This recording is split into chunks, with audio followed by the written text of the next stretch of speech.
We were all wrong about Robert House. Maybe. On my last video, I talked about the fact that Mr. House did not predict the war, and was told about it by Vault-Tec in episode 8 of the TV show, but I may be wrong.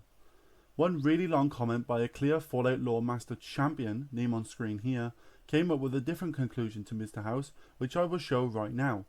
House was present in the Vault-Tec meeting in episode 8 of the show, where he was told, just like many other big company CEOs, the Vault-Tec would drop bombs. However, in the game, Mr. House deems it a mathematical certainty that they will drop soon. This can be explained by Mr. House being a cocky asshole. Essentially, all I'm saying in the clip is that Mr. House didn't predict the war and was told by Vault-Tec, but lied to the player to get them on Mr. House's side. I did think that until a comment came through from this person, which contradicts what I said in the video, but still proves the same point. Based on Mr. House's statement that by 2065 I knew, well, the bombs dropped in 2077. And this meeting happened when Coop already had his daughter, which we saw when the bombs were dropping. She couldn't have been older than 12 when this happened, so his calculations happened before the meeting.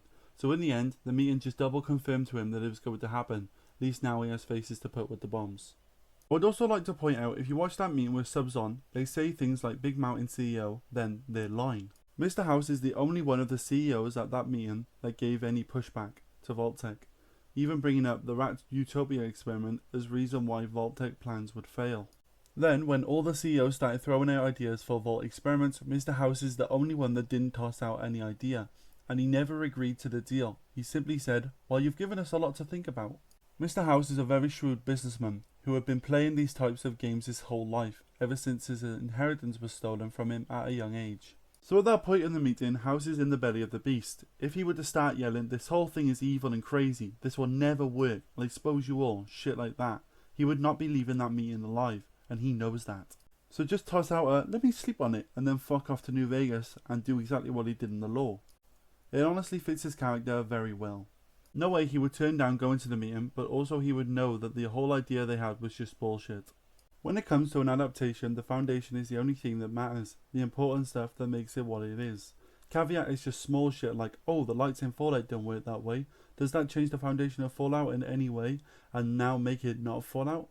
No, of course it not. So who gives a fuck?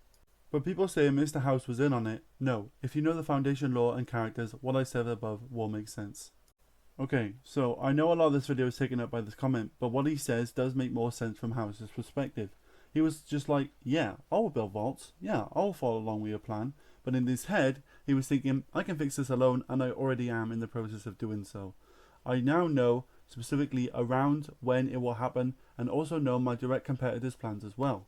If I thought about this some more and cross-referenced the show and the games more thoroughly, I'm sure 90% of people who would have got this conclusion as well, because it fits House's narratives, the game's narrative, and the show's narrative perfectly. So there are two different sides of a story. It is up to you to come up with your own conclusions, but this is one I find particularly interesting and worth talking about. But that's it for this video. Subscribe if you want. Peace!